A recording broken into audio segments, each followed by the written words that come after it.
जयंतीला कार्यक्रम चालू असल्यामुळे आवाज आमचा बसलाय. गाणं काय आम्हाला नीट म्हणता येणार नाही, त्याच्यामुळे ते काम समज तुमचं. तुम्ही तुमचा आनंद लुटा. पखवाजवादक पेटी मास्तर तुम्ही तुमचा आनंद लुटा. तुम्ही तुमचा आनंद लुटता. मी बघतो माझं काय करायचं ते. तुम्ही काय करता? आपलंच पटांगण घाला लोटांगण. विठाला विठाला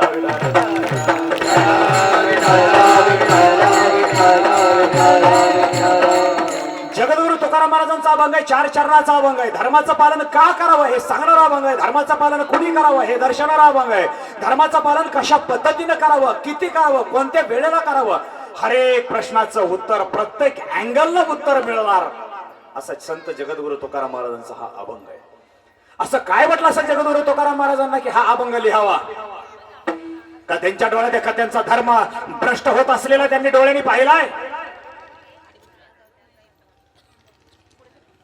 आमचे तुकाराम महाराज पांडुरंगाच्या दरबारात गेले.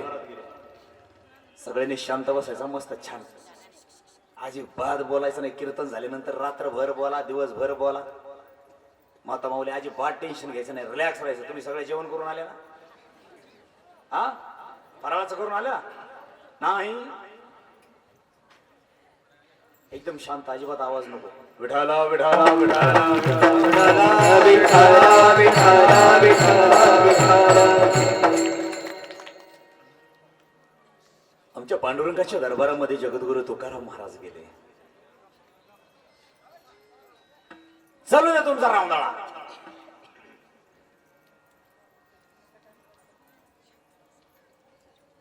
महाराज पांडुरंगाशी बोलतात. आम्हीही देवाशी बोलतो, पण देव आमच्याशी बोलत नाही. का बोलत नाही? कारण आमची तेवढी भक्ती, तेवढी शक्ती आमच्या भगवंतापर्यंत पोहोचत नाही, म्हणून भगवंत आमच्याशी बोलत नाही. महाराजांनी पांडुरंगाच्या दरबारात जावं आणि पांडुरंगाशी बोलावं. महाराज, पांडुरंगा, आज खास तुझ्या बरोबर विशेष चर्चा करण्यासाठी आलोय. आज मी संसार प्रपंच बहुत केला पांडुरंगा. बस हा केलेला संसार प्रपंच आता बहुत झाला. आता संसार प्रपंचाचं पालन करण्यापरीस मी धर्माचं पालन करावे म्हणतो. नाही, मला संसाराचा कंटाळा आलेला नाहीये. तुला चांगलं माहिती पांडुरंगा, मी जिंकेला संसार माया तयावरी फार.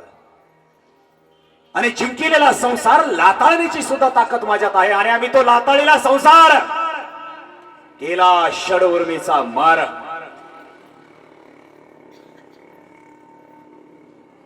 पांडुरंगा, संसार प्रपंचाचा कंटाळा आम्हाला आला नाही, पण हा जन्म पुन्हा नाही रे, म्हणून जरा धर्माचं पालन करावे म्हणतो. कारण पाखंडी लोकांची खूप मोठी गर्दी झाली आहे. या सगळ्याची सगळ्या पाखंडी लोकांचं आम्ही स्वतः खंडन करण्यासाठी आलेलो आहोत. कारण दुसरं काही कामच राहिलेलं नाही आम्हाला, फक्त हेची आम्हा करणे काम. पांडुरंगा, जरा तुझ्या नामाचे बीज वाढवावे नाम ऐसे म्हणतो. हे धर्माचं पालन करत असताना पाखंडी आमच्या समोर येतील, आम्हाला बोलतील, काय तुक्या, हा तुला कोणी दिला अधिकार? आम्ही प्रेमळ आहोत, मृदू आहोत, मऊ आहोत, अगदी मऊ मेनाहून आम्ही विष्णुदास. पण पांडुरंगा, एकदा का आमची सटकली की मग मात्र नाठाळाचे माथी मारू काठी. काठी मारल्याशिवाय आम्ही माघारी परतत नाही. हा आमचा इतिहास आहे. आम्ही या पाखंडी लोकांना शब्द नावाच्या शस्त्राच्या माध्यमातून गोड समजून सांगू, नाही समजलं तर थोडासा दम देऊन सांगू. दम देऊन नाही समजलं तर जरा त्यांचा दम काढून सांगू. येतील हे पाखंडी आमच्या समोर. काळ्या कोटात येतील, खाकी कोटात येतील, पांढऱ्या शुभ्र पोशाखात येतील. एवढंच काय, पांढरं धोतर निरूप फेटा घालून नारायणाच्या गादीवर ज्ञानही पाजळायचं काम करतील हे पाखंडी. पण दुर्भाग्य पांडुरंगा, माणसं फक्त पोशाख बदलतात, विचार बदलणार नाहीत आणि त्यांचे विचार बदलण्यासाठीच आम्ही आलेलो आहोत. आम्ही सांगू, शब्द नावाच्या शस्त्राच्या माध्यमातून अतिशय त्यांच्या प्रत्येक प्रश्नाची उत्तरं समय प्रसंगाला तीक्ष्ण असतील आमची. पण पांडुरंगा, घोडी गुलामीने जर यांना सांगून समजलंच नाही, मग मात्र आमच्याकडे पर्याय राहिलेला नाही. मग तुला चांगलं माहिती पांडुरंगा, देव देश धर्म सांभाळण्यासाठी जेवढे शास्त्र महत्वाचे तेवढेच शस्त्र देखील महत्वाचे. समय प्रसंगाला शस्त्राच्या माध्यमातून जर यांना समज नाही झाली तर मग मात्र आमच्याकडे पांडुरंगा पर्याय राहिला नाही. मग दुसरा पर्याय आमच्याकडे आहे. तो पर्याय आमच्या रामकृष्णांनीही तो आजमावलाय. आमच्या रामकृष्ण साधे वनवासात जरी गेले ना तरी देखील हातामध्ये मोबाईल घेऊन गेले नाहीत, कॉम्प्युटर घेऊन गेले नाहीत, हातामध्ये खांद्याला लटकवून धनुष्य बाण घेऊन गेले. आम्ही तेच करू. समय प्रसंगाला आम्ही आमच्या हातातला टाळ, चिपळ्या, झालंच तर विना, अगदी संत पांडुरंगा तुझ्या कमल चरणावरती ठेवू आणि हातामध्ये हाती घेऊन बाण फिरे. तीक्ष्ण उत्तरे पांडुरंगा तुझी आन पंढरीनाथा, हाती घेऊन बाण फिरे. आणि खरं सांगू तळमळीनं पांडुरंगा, मला माझ्या धर्माला जर एखाद्याने नागवण्याचा आणि खेळवण्याचा प्रयत्न केलाच ना, पांडुरंग तुझी आण घेऊन सांगतो रे, मी स्वतः त्याची भेडभार ठेवणार नाही. नाही नाही नाही नाही भेडभार.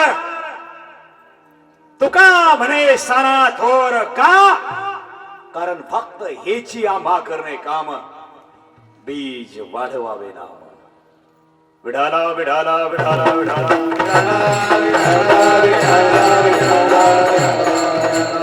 जगद्गुरु तुकाराम महाराजांचा 4 चरणाचा अभंग आहे. 4 चरणाचा अर्थ असाच असेल असं मला काय म्हाताऱ्या माणसाला सांगता येणार? महाराजांच्या शब्दापर्यंत पोहोचणं तुमच्या आमच्यासारख्याचं सर्वसामान्य माणसाचं काम नाहीये. अहो, एखादा बोर घ्यावा, एखादी विहिरी घ्यावा आणि त्या विहिरीला जसं नवीन नवीन पाणी अपडेट येत राहतं ना, तसं एखाद्या अभंगावरती कुणीही अभ्यास करावा, कुणीही पाठांतर करावा, कुणीही चिंतन करावा, कितीही कीर्तन प्रवचन करावेत, त्या विहिरीतला पाण्याचा पाझर जसा नव्यानं पाणी घेऊन येतो ना, तशा आमच्या संतांचे अभंग नवीन नवीन अर्थ घेऊन येतात. ही ताकद आमच्या संतांच्या शब्दाची आहे. आज हर हर महादेवाचा महाशिवरात्री पर्व खूप पॉवरफुल, खूप पॉवरफुल. खर तर आजचा वेळ 1 सेकंद सुद्धा कोणी वयाला जाऊ देता कामा नये, इतका महत्वपूर्ण आहे, इतका महत्वपूर्ण. कीर्तन संपल्यानंतर रात्रभर झोपला नाही तरी चालेल. आजपर्यंत झोपा काढल्या, इथून पुढेही झोपाच काढणार आहात. आमच्या भोळ्या शंकराची आजची पॉवर तुम्हाला कदाचित माहिती असेल नसेल, मला माहिती नाही. या ब्रह्मांडामध्ये जेवढेही हर हर महादेवाची पिंड आहे, प्रत्येक पिंडीमध्ये आज हर हर महादेव स्वतः स्वयंभू एंट्री करतात. ही ताकद आहे आजच्या बरोबर. आणि हर हर महादेवाची 3 लोकांमध्ये पूजा केली जाते. एक, देव लोकांमध्ये हर हर महादेवाच्या मस्तकाची पूजा केली जाते. इथं पृथ्वीवरती मृत्यू लोकांमध्ये हर हर महादेवाच्या लिंगाची पूजा केली जाते. आणि पाताळ लोकांमध्ये हर हर महादेवाच्या